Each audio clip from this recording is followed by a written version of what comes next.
thousands of miles away. Most of us know that wages have not gone up for many workers. How can their wages go up when someone else is willing to work for so much less?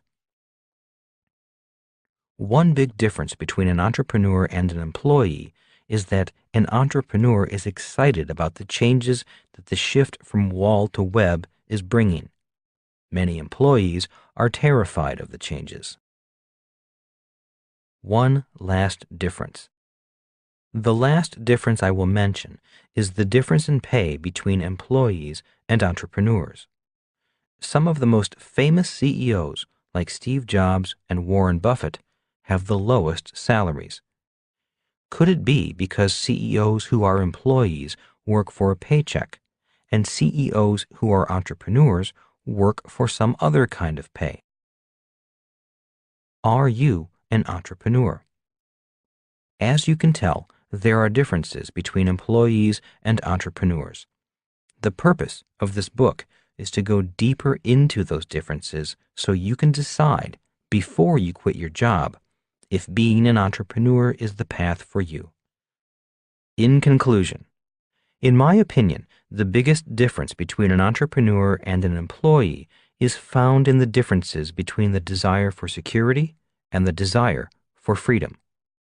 My rich dad said, if you become a successful entrepreneur, you will come to know a freedom very few people will ever know. It is not simply a matter of having a lot of money or free time. It is freedom from the fear of fear itself. Freedom from the fear of fear? I asked. Nodding, he continued. When you look under the covers of the word security, you find fear hiding there. This is the reason most people say, get a good education. It's not out of the love of study or scholarship. It is out of fear. The fear you won't get a good job or be able to earn money.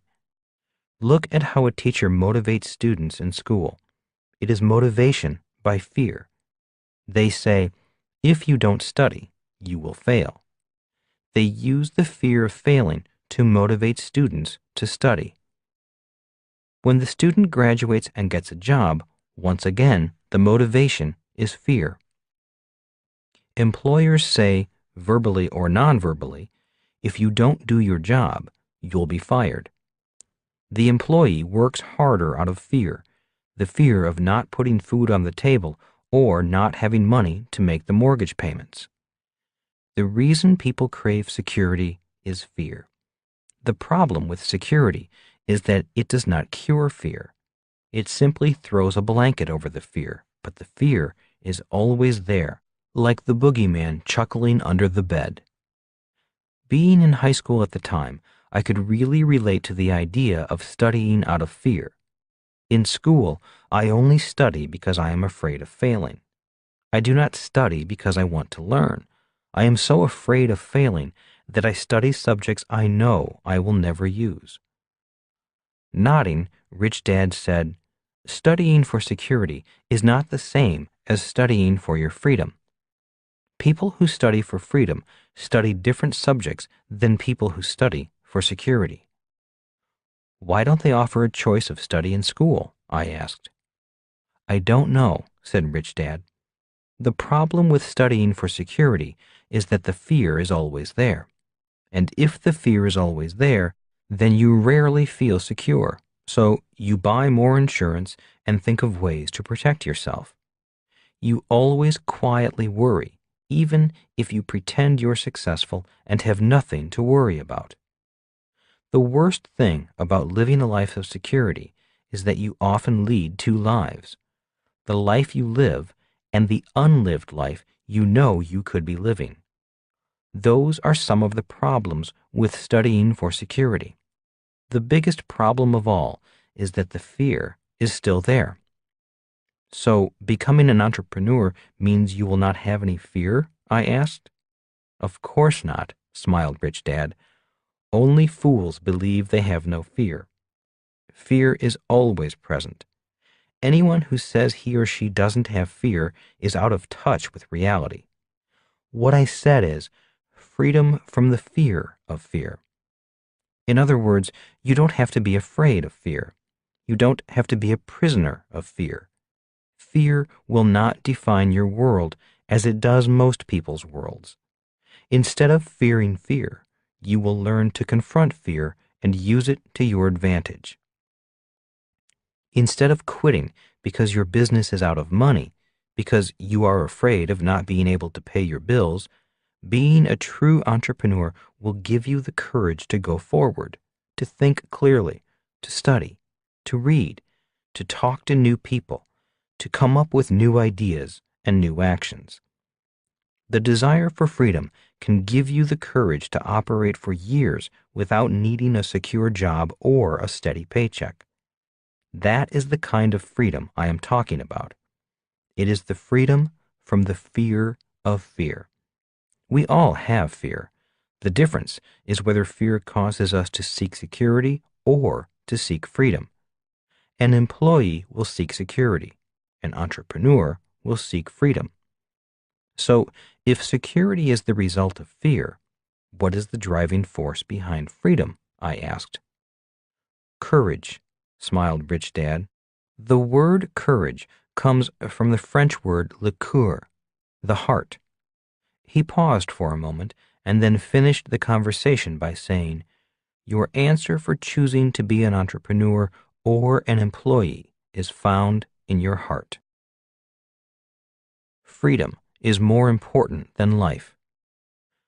One of my favorite movies of all times is the classic Easy Rider, starring Peter Fonda, Dennis Hopper, and Jack Nicholson.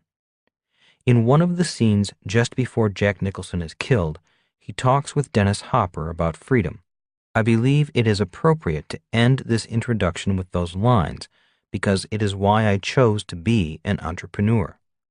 I chose to be an entrepreneur to be free. For me, freedom is more important than life itself. In this scene, the three of them are camped in a swamp after being teased, threatened, and run out of town by a bunch of good old boys. Dennis Hopper: "They're scared, man." Jack Nicholson: "Oh, they're not scared of you. They're scared of what you represent."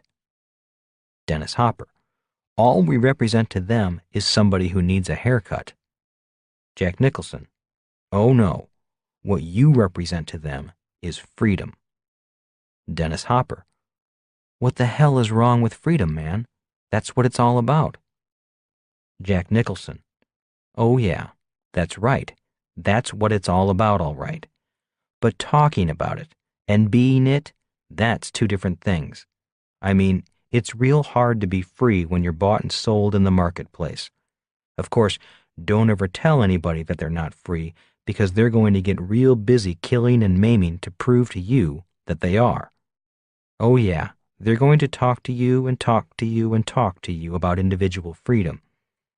But when they see a free individual, it's going to scare them." Dennis Hopper: "Well, it don't make them run scared." Jack Nicholson: "No, it makes them dangerous." Right after this scene, the three of them are ambushed and beaten by the same good old boys. Nicholson's character dies, and Fonda and Hopper ride on, eventually to be killed, not by the same good old boys, but by other good old boys who share the same philosophy. While the movie has different messages for different people, for me, the movie was about the courage it takes to be free, the freedom to be yourself, regardless of whether you are an entrepreneur or an employee. The rest of this book is dedicated to your freedom. Rich Dad's Entrepreneurial Lesson Number 1. A successful business is created before there is a business. Chapter 1. What is the difference between an employee and an entrepreneur? Starting with the right mindset. When I was growing up, my poor dad often said, "Go to school and get good grades so you can find a good job with good benefits." He was encouraging me to become an employee. My rich dad often said, "Learn to build your own business and hire good people." He was encouraging me to become an entrepreneur. One day, I asked my rich dad what the difference was between an employee and an entrepreneur. His reply was, employees look for a job after the business is built. An entrepreneur's work begins before there is a business. 99% failure rate. Statistics show that 90% of all new businesses fail within the first 5 years. Statistics also show that 90% of the 10% that survive the first 5 years fail before their 10th anniversary. In other words, approximately 99% of all startup businesses fail within 10 years. Why? While the reasons are many, the following are some of the more critical ones. Our schools train students to be employees who look for jobs rather than train entrepreneurs who create jobs and businesses. The skills to be a good employee are not the same skills required to be a good entrepreneur. Many entrepreneurs fail to build a business. Instead, they work hard building a job that they own. They become self-employed rather than business owners. Many entrepreneurs work longer hours and are paid less per hour than their employees. Hence, many quit out of exhaustion. Many new entrepreneurs start without enough real-life experience and without enough capital. Many entrepreneurs have a great product or service, but don't have the business skills to build a successful business around that product or service. Building the parachute.